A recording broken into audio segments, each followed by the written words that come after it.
Sebabnya kita sudah baca, berbahagialah orang yang suci hatinya.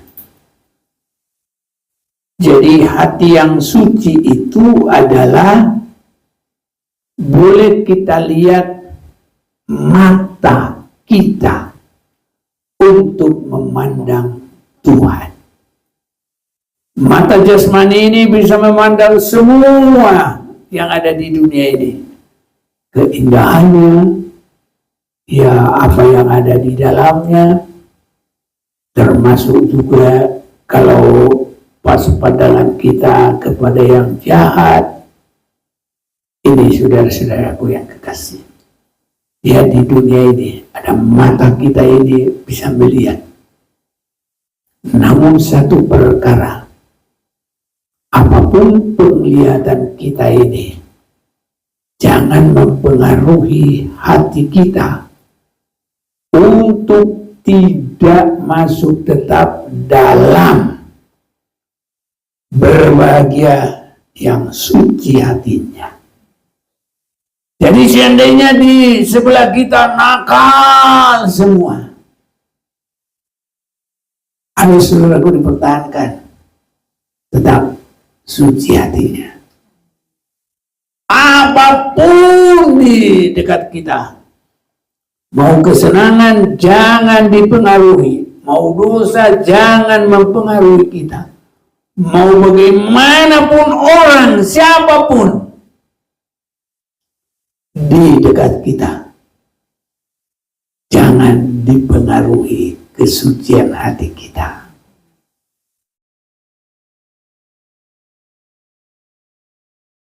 Haleluya, terpujilah nama Tuhan kita Yesus Kristus.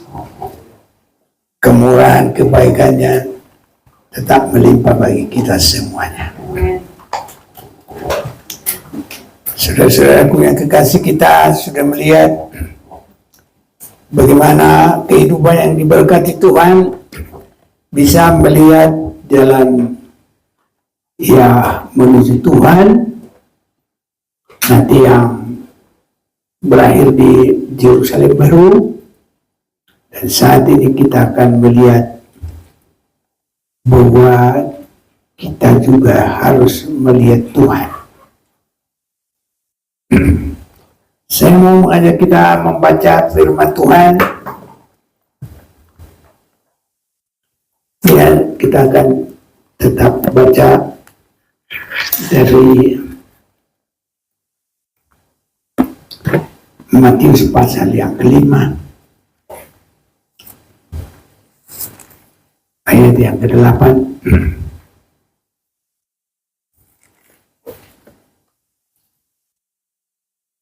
Berbahagialah orang yang suci hatinya, karena mereka akan melihat Allah. Bersama kita membaca Matius 5 ayat 8. Berbahagialah orang yang suci hatinya, karena mereka akan melihat Allah. Saudara-saudaraku, melihat itu sama dengan Nathanael bila dalam hatinya ada satu yang baik di pemandangan Tuhan. Tuhan menambahkan kepadanya hal-hal yang rohani, yang sangat baik, yang bisa dilihat.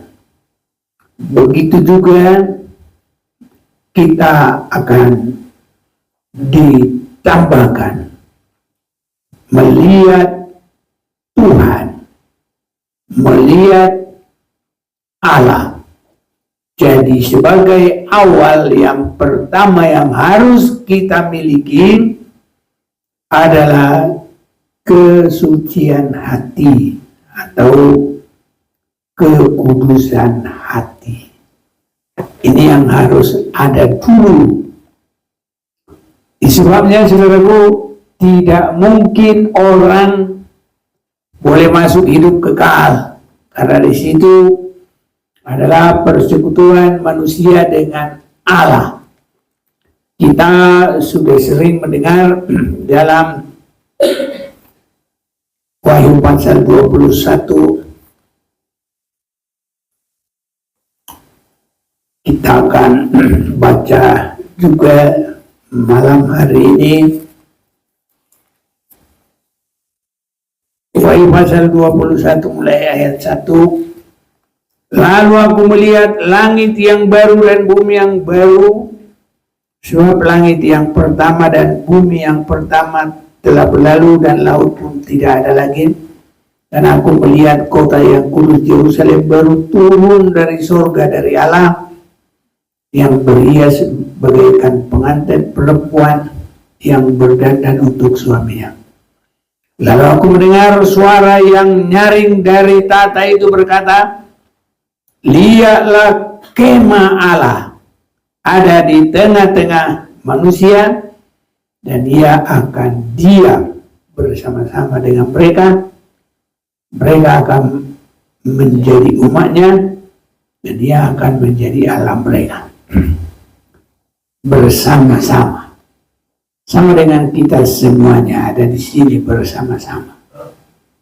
Masing-masing kita semuanya bisa memandang semua kita yang ada di sini. Jadi nanti kita di Yerusalem baru, kotanya Tuhan, kita semua akan melihat Tuhan. Karena kita ada di tempatnya Tuhan.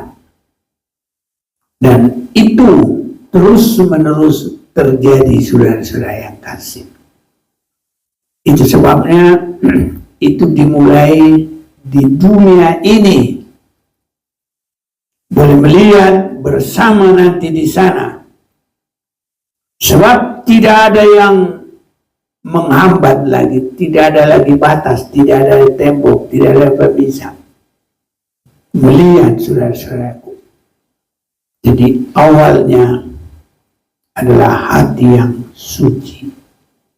Sebabnya kita sudah baca, berbahagialah orang yang suci hatinya.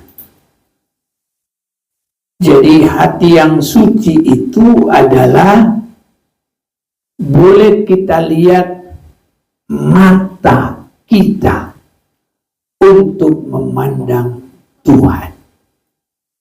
Mata jasmani ini bisa memandang semua yang ada di dunia ini.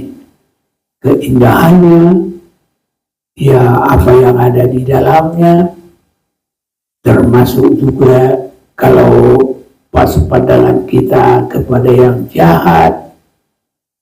Ini saudara-saudaraku yang kekasih. Ya, di dunia ini ada mata kita ini bisa melihat. Namun satu perkara, apapun penglihatan kita ini, jangan mempengaruhi hati kita untuk tidak masuk tetap dalam berbahagia yang suci hatinya. Jadi seandainya di sebelah kita nakal semua, harus saudaraku dipertahankan tetap suci hatinya. Apapun di dekat kita, mau kesenangan jangan dipengaruhi, mau dosa jangan mempengaruhi kita, mau bagaimanapun orang, siapapun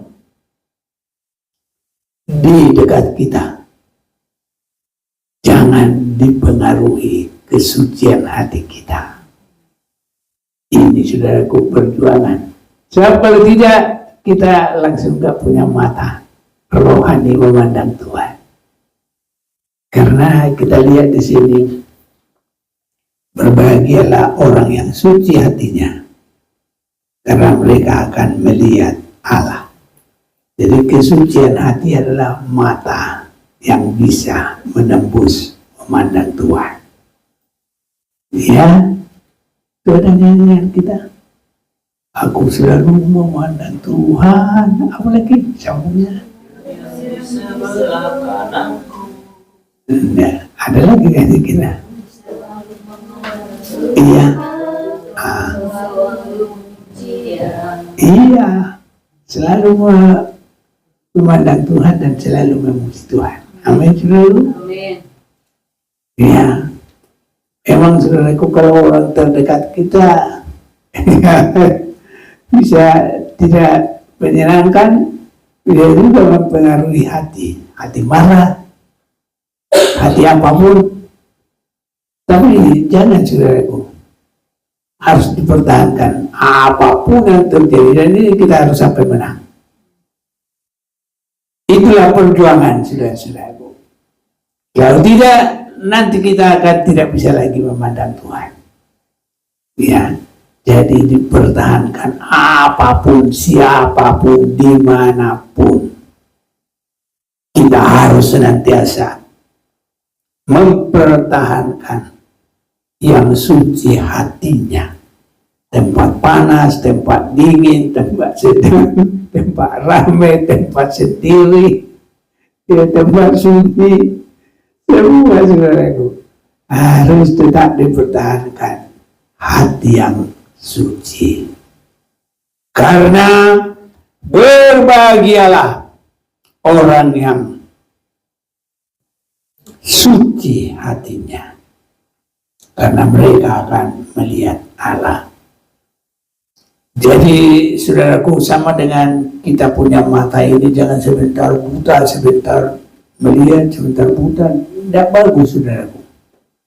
Ya, tetap mata kita terbuka untuk Tuhan.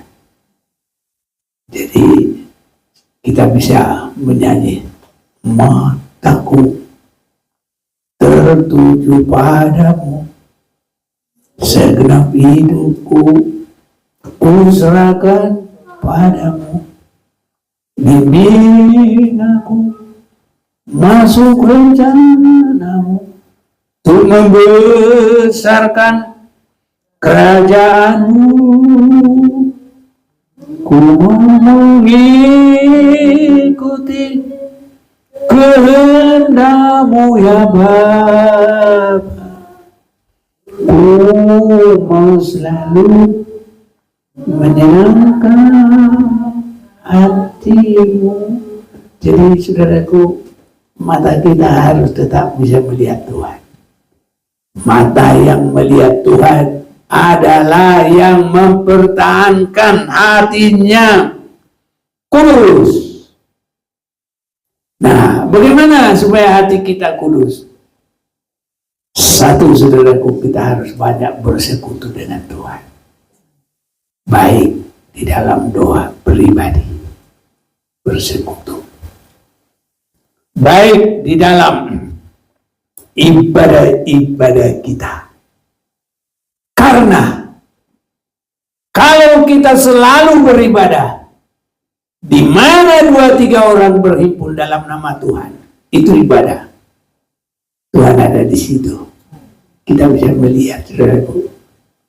Doa pribadi di rumah, doa juga di dalam persekutuan, ibadah dalam persekutuan, itu saudara-saudaraku.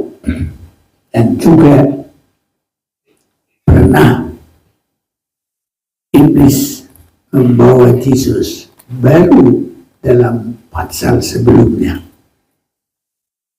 Matius pasal 4.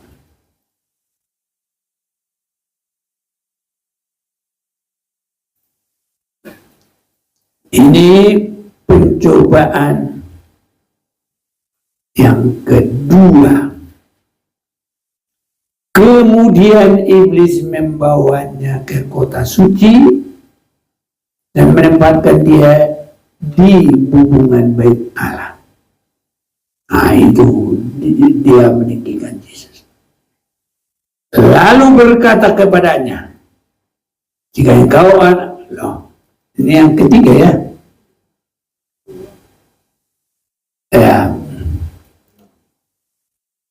Jadi di atas gunung yang tinggi dan melihatkan kepadanya seluruh kerajaan dunia. Ini ayat 8. Ini yang keberapa nih? Nah, perjumpaan yang ketiga ya. Ya. Dan iblis membawa Yesus pula di atas gunung yang sangat tinggi dan melihatkan kepadanya semua kerajaan dunia dengan kemegahannya, dan berkata kepadanya, semua ini akan kuberikan kepadamu jika engkau sujud menyembah aku.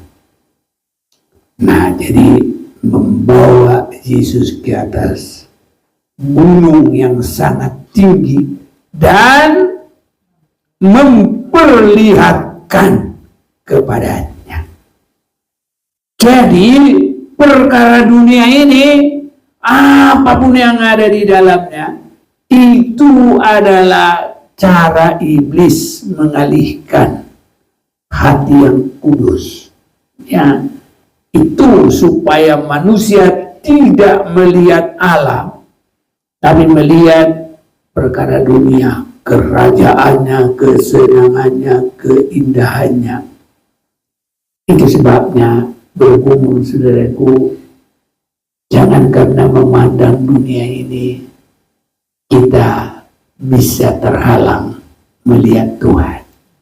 Terlebih dalam arti bisa masuk dalam hidup yang tidak dalam kekudusan, karena memandang perkara dunia ini kiranya Tuhan benar-benar menolong menguatkan kita semuanya.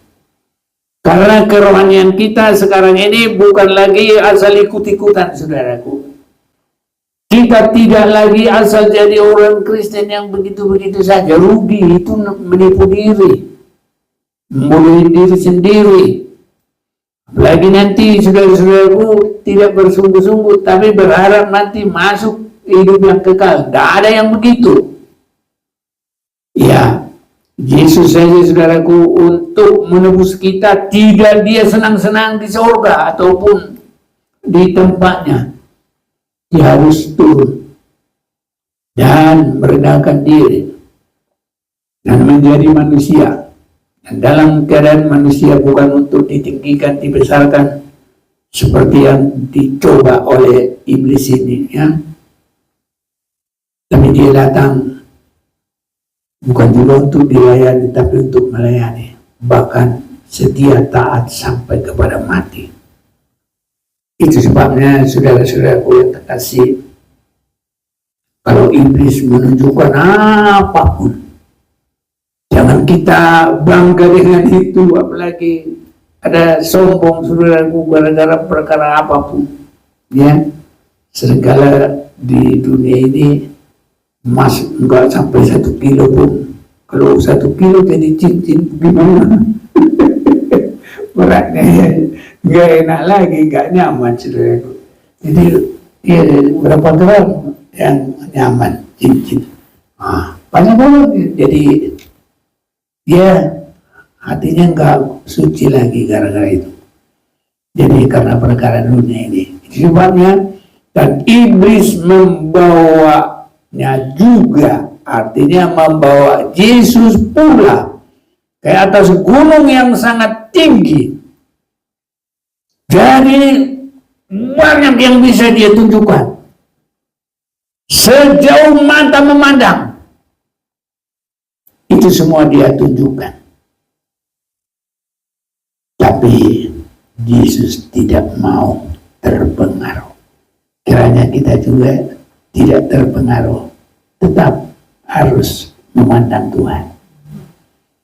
Dalam arti, dalam hidup yang suci, biarpun iblis menawarkan semua perkara dunia ini. Amin. Kemana banyak manusia terhilang? Karena di sini perkara dunia ini. Ya, ibadah minggu di mana? Ya, ibadah minggu di mana? Nyari duit, nyari yang lain. Itu sudah banyak sekali. Ya, jadi kita ingatlah, ya, jangan memandang dunia, tapi kita mau memandang Tuhan. Datang dalam ibadah, dalam persekutuan. Apalagi ibadah kita kalau sudah mengalami, ya, penyucian darah. Kita percaya korban Kristus, ya, baru di kubur hidup yang lama, baru ibadah kita seperti yang ada dalam Roma 12. Siapa yang mau baca ayat 1-2? Coba.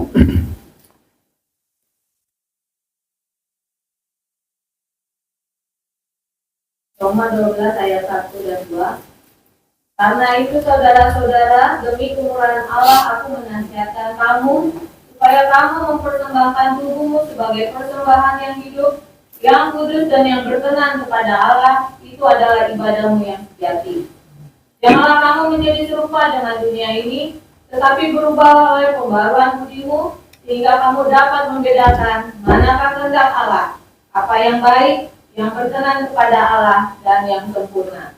Nah, jadi itu ibadah kita sudah mengalami percaya kepada Yesus, pintu gerbang, sudah mengalami menerima korban Yesus, itu mezbah korban bakaran, sudah mengubur hidup lama adalah kolam baptisan, sudah masuk dalam pintu kemah, hidup menerima kepenuhan Roh Kudus. Baru beribadah, menerima firman dan menyesuaikan diri dengan firman itu meja roti, dan kita terus semakin ada karunia Roh Kudus. Dan kalau Tuhan pakai kita jabatan Roh Kudus, jabatan itu ada yang jadi gembala, ada penginjil, ada perbuatan ajaib. Nah, itu datangnya dari Tuhan. Nah, jadi ada ibadah kita, dan termasuk seperti malam ini ibadah kita doa penyembahan. Jadi doa penyembahan ini bukan asal-asalan ya saudara. Tapi kalau orang asal datang, apalagi kalau menyembah nggak sungguh-sungguh, tidak memperhatikan firman, dia tidak mengerti apa itu penyembahan, asal berdoa saja. Berdoa berbeda dengan menyembah. Berdoa kita mohon sesuatu. Kalau menyembah, kita meniadakan diri kita dan hanya membesarkan Tuhan. Itu sebabnya itu tertinggi, membesarkan Tuhan. Dan kalau kehidupan kita sudah mulai menerima Yesus dan menerima korbannya, sudah dikubur hidup lama, sudah dipenuhi dengan Roh Kudus, ibadah yang seperti itu, menerima firman Tuhan, dan ada kuasa Roh Kudus dan perbuatan-perbuatan ajaib dari Roh Kudus, saudaraku, kita menyembah Tuhan. Itu yang kita akan lakukan pada malam hari ini, sehingga benar-benar kita sudah mempersembahkan tubuh yang sudah diubah, yang tidak sama dengan dunia ini. Dan itulah ibadah kita yang sejati, menuju nantinya ibadah di Yerusalem baru. Ini saudara-saudaraku. Itu sebabnya kalau kita hanya biasa-biasa, capek sendiri saudara-saudaraku. Tapi kita harus memandang Tuhan. Dengan apa? Supaya hati kita kudus, saudara-saudaraku. Orang lain aja sudah nyanyi. Jagalah hati, jangan kau nodai. Jadi hati kita adalah mata memandang Tuhan. Tapi hati yang sudah suci, ya, jangan hati yang serakah, jangan hati yang sombong, jangan hati yang keduniawian, tetapi yang suci hatinya, karena mereka akan melihat Tuhan. Jadi mata kita, mata rohani memandang Tuhan, adalah hati yang suci. Sebabnya saudara-saudaraku, bergumul terus. Ini pergumulan kita, baik secara pribadi, baik secara bersama dalam ibadah, terus bergumul. Supaya endingnya nanti kita di Yerusalem baru. Kalau di sana nggak usah bergumul lagi, semua sudah menang. Haleluya. tinggal kita di situ, suasana aman, damai, sejahtera. Tidak ada lagi pergumulan, tidak ada kesulitan, tidak ada lagi kesusahan. Di mana itu kita pergumulkan? Ya di sini, saudaraku. Bagaimana itu terjadi? Ya termasuk ibadah kita. Makanya jangan asal ibadah-ibadah. Senang ibadah ke sana, pergi sana. Senang ibadah ke sana. Harus tahu, saudaraku, di mana dia bisa mendapat, di mana dia bisa tergembala, di mana dia bisa terarah. Tidak boleh asal-asal, saudara-saudaraku. Nanti kemana-mana lagi, tutup mata hatinya, karena berbeda, saudaraku, arahnya. Ya, ada kadang-kadang ya tidak bisa mengarahkan, muter. Jadi enggak masuk ke sasaran. Akhirnya nanti seperti sudah sempat keluar dari Mesir, tapi nanti sudah mulai masuk dari menyeberang kosong, sudah menerima peraturan lagi di Gunung Sinai, tapi karena tidak ada ketaatan, akhirnya semua harus sampai mati. Tidak ada yang lagi nyeberang Sungai Jordan kecuali Yosua dan Kaleb. Ini saudaraku, ini banyak ini, makanya jangan asal ibadah-ibadah, saudara-saudaraku, banyak nanti muter. Apalagi nanti hanya lihat berkat, lihat mujizat, lihat pertolongan, semua itu bagus, saudaraku. Tapi kita bukan itu lagi sasaran. Itu hanyalah apa? Siapa tahu? Tambahan. Tapi dahulu kerajaan surga dengan kebenarannya, maka sekalian itu akan ditambahkan.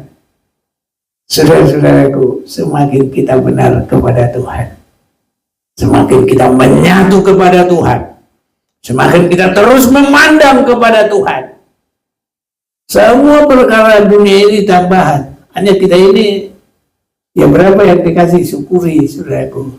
Jangan minta melebihi dari anugerah Tuhan. Cukup bagi kita anugerah Tuhan. Tapi anugerah Tuhan tidak pernah kurang, saudaraku. Senantiasa Tuhan atur untuk kebaikan kita. Cukup semuanya. Haleluya. Tuhan pasti memberkati saudara-saudaraku. Biar mata kita selalu memandang Tuhan. Kita akan menyembah Dia. Mataku tertuju padaku.